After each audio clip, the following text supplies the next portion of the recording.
अस्सलाम वालेकुम दोस्तों। 10th क्लास की इंग्लिश के गेस्ट के साथ हाज़िर खिदमत हैं, जिसके अंदर हमने जो जितने भी इंपॉर्टेंट शॉर्ट क्वेश्चंस थे या पैसेजेस वगैरह थे ट्रांसलेशन के लिए उर्दू टू इंग्लिश और समरीज़ वगैरह, एसेस वगैरह और कौन-कौन से पेयर ऑफ वर्ड्स इंपॉर्टेंट हैं, वो हमने यहाँ इसके अंदर डिस्कस किए हैं। और इस वीडियो को हमने 2 हिस्सों में डिवाइड किया है, ताकि एक हिस्सा जिसके अंदर हमने पेपर पैटर्न रखा है कि पेपर पैटर्न क्या होगा, और दूसरा वो होगा जिसके अंदर हम इंपॉर्टेंट चीज़ों को डिस्कस करेंगे। तो आगे बढ़ने से पहले चैनल को सब्सक्राइब कर दीजिए, वीडियो को लाइक कर दीजिए और शेयर कर दीजिएगा अपने बाकी दोस्तों के साथ। तो शुरू करते हैं। सबसे पहले जी आपका पेपर जो होता है 10th क्लास का, वो 75 नंबर का होता है, 75 मार्क्स का। 90 मार्क्स के इसके अंदर ऑब्जेक्टिव्स होते हैं, 19 नंबर के आपके पास ऑब्जेक्टिव्स होते हैं, यानी कि मौज़ूआँ होती हैं। उसके बाद जो आपका सब्जेक्टिव होता है वो आपके पास 56 नंबर का आपके पास सब्जेक्टिव होता है, जिसमें आपके पास शॉर्ट क्वेश्चंस होते हैं, जिसके जो 10 नंबर के शॉर्ट क्वेश्चन होते हैं, आंसर क्वेश्चंस होते हैं। और उसके बाद आपके पास पैसेज होता है इंग्लिश टू उर्दू, वो आपके पास 8 नंबर का होता है। समरी आपके पास 5 नंबर की होती है। फिर ऐसे राइटिंग होती है, ऐसे राइटिंग के आपके पास 15 नंबर होते हैं, 15 मार्क्स होते हैं। उसके बाद डायरेक्ट इंडायरेक्ट होते हैं, वो 5 मार्क्स के होते हैं। पेयर ऑफ वर्ड्स 5 मार्क्स के होते हैं। ट्रांसलेट उर्दू टू इंग्लिश, ये भी आपके पास 8 नंबर का ही होता है। तो कुल मिला के ये आपके 56 नंबर बनते हैं। 56 और 19 मिलकर बनाते हैं 75 नंबर। तो 75 नंबर का आपका इंग्लिश का पेपर होता है। ये तो हो गया हमारा पैटर्न। अब पैटर्न के आगे हम डिस्कस करने वाले हैं कि कहाँ से आपके इंपॉर्टेंट शॉर्ट क्वेश्चंस बनने हैं। तो आपने बुक खोल लेनी है और बुक के अंदर से आपके पास जो पेज नंबर 8 है, वहाँ से आपका क्वेश्चन नंबर 1, 2, 4, 5 ये आपके बहुत इंपॉर्टेंट हैं। उसके बाद पेज 44 पे आपके पास 2, 5, 6 ये बहुत इंपॉर्टेंट है। और पेज 20, 1, 4, 5 ये शॉर्ट क्वेश्चन नंबर 1, 4, 5 ये इंपॉर्टेंट है। 52, 2, 3 पेज आपके पास 111, 111 पेज नंबर 111 पेज पे जो पहला, तीसरा, चौथा, 7वां सवाल बहुत ही इंपॉर्टेंट शॉर्ट क्वेश्चंस हैं ये, आपने बिल्कुल नहीं छोड़ने इनको। फिर पेज नंबर 72 में से आपके पास एक सवाल नंबर 1, सवाल नंबर 2, सवाल नंबर 5, सवाल नंबर 7 ये शॉर्ट क्वेश्चंस के लिए हमने आपको तरतीब बता रहे हैं। फिर आपके पास आप जाता है पेज नंबर 122, 122 में से पहला, चौथा, पाँचवा। और पेज नंबर 144 में से आपके पास 4, सवाल नंबर 4, सवाल नंबर 5, सवाल नंबर 6, सवाल नंबर 8। और 133 में से 145 और 154 में से आपके पास 25 दूसरा और 5वां सवाल।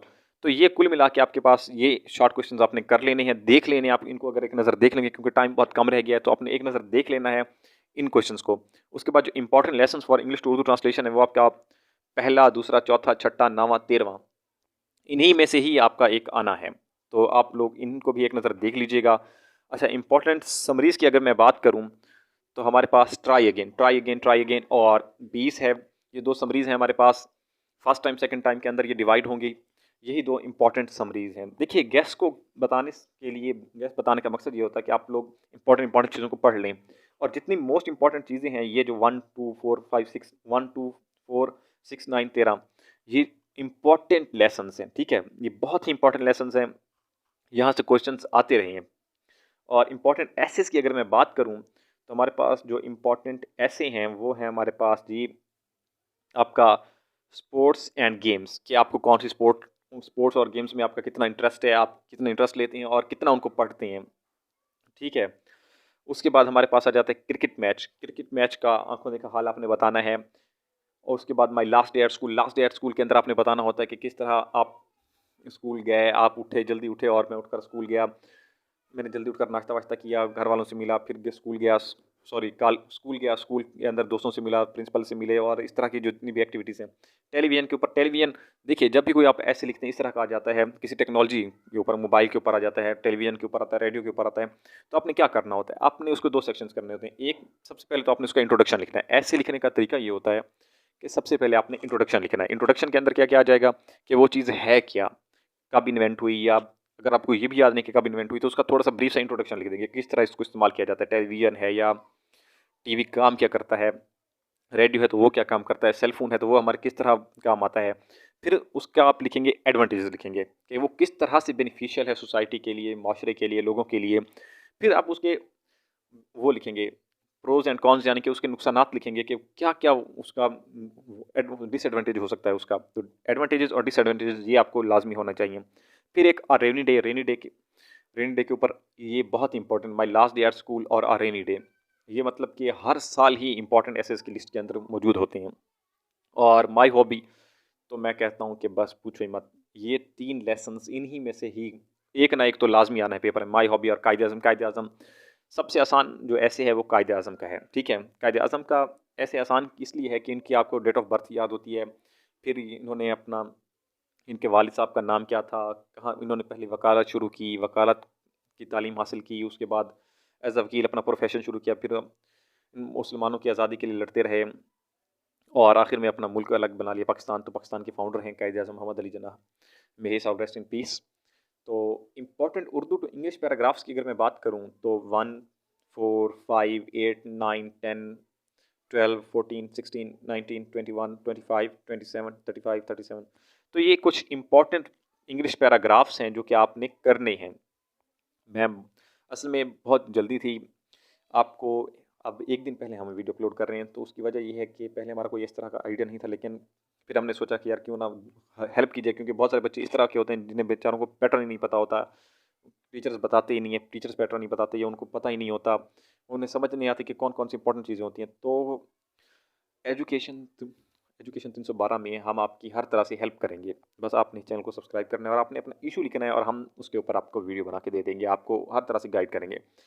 और इस वीडियो और इस चैनल के ऊपर आपको बीपीएससी के हवाले से, यानी कि अपने कैरियर के हवाले से भी गाइडेंस मिलती रहेगी। आप कौन सा कैरियर चूज़ करना चाहते हैं, आप हमें उसका नेम बता दीजिए कमेंट सेक्शन के अंदर, हम उसके ऊपर वीडियोस बना देंगे। या आपको कौन सा सब्जेक्ट टफ लगता है, अब जैसे कि एग्जाम हो रहे हैं, आपको कौन सा टॉपिक टफ लगता है या कोई आपको किसी सब्जेक्ट में मसला है, तो आप वो बता दीजिए, फिर हम उसको एक्सप्लेन, उसके ऊपर एक पूरा लेक्चर बना देंगे, वाइट बोर्ड के ऊपर एक लेक्चर डिलीवर करेंगे और वो आपको बहुत ही आसान अल्फाज में समझा देंगे।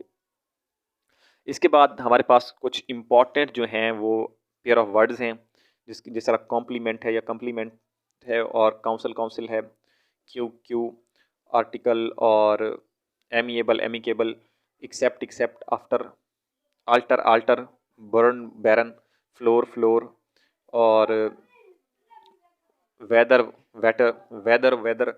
और umpire, temporary, fair, soul, team team, access, canon और मेल, एडॉप्ट, बैलेट और बोर्न, टाइड।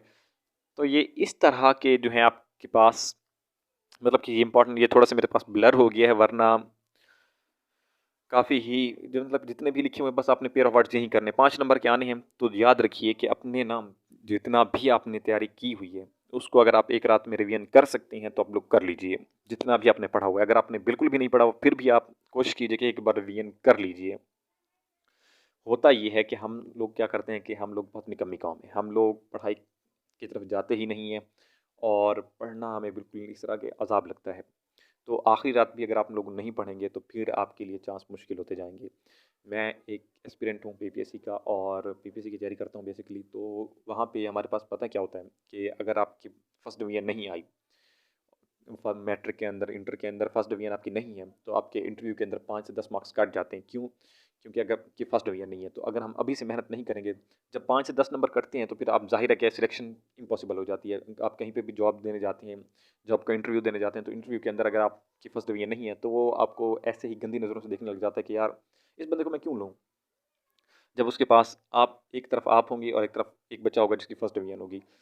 आप दोनों बराबर होंगे, लेकिन क्या है कि उसकी फर्स्ट डिवीजन है, तो फिर कौन किसको प्रेफरेंस देगा? वो वहीं फर्स्ट डिवीजन वाले को प्रेफरेंस देगा, चाहे आप जितना भी बोल लें। वो कहेगा नहीं, लाइक वो है जिसकी फर्स्ट डिवीजन आई हुई है। तो फर्स्ट डिवीजन और 9th-10th में फर्स्ट डिवीजन ना आना, मेरे ख्याल में इससे ज़्यादा बुरी बात हो नहीं सकती, क्योंकि अगर आप 9th-10th में फर्स्ट डिवीजन नहीं ले सकते तो फिर आपके लिए आगे जाके मुश्किल हो सकती है। तो मेहनत करें, मेहनत के बगैर कुछ नहीं रखा, खासतौर पाकिस्तान में और पंजाब में तो बिल्कुल भी नहीं रखा, क्योंकि पंजाब के अंदर तो ओपन मेरिट पे ही काम होता है और ओपन मेरिट की ही बातें होती हैं। तो अल्लाह पाक आपका हामी और नासिर हो, आपके पेपर बहुत अच्छा हो इंशाल्लाह। इसी उम्मीद और इसी दुआ के साथ रुखसत चाहते हैं। चैनल को सब्सक्राइब कर दीजिएगा, शेयर कर दीजिएगा और लाइक का बटन प्रेस कर दीजिएगा। कमेंट सेक्शन में के अंदर अगर कोई बात समझ ना आई हो तो आप वो पूछ सकते हैं, वरना कमेंट सेक्शन आप कोई कमेंट कर दीजिएगा। कमेंट से, आपके कमेंट से हमें हौसला अफजाई होगी। शुक्रिया, अल्लाह हाफिज़।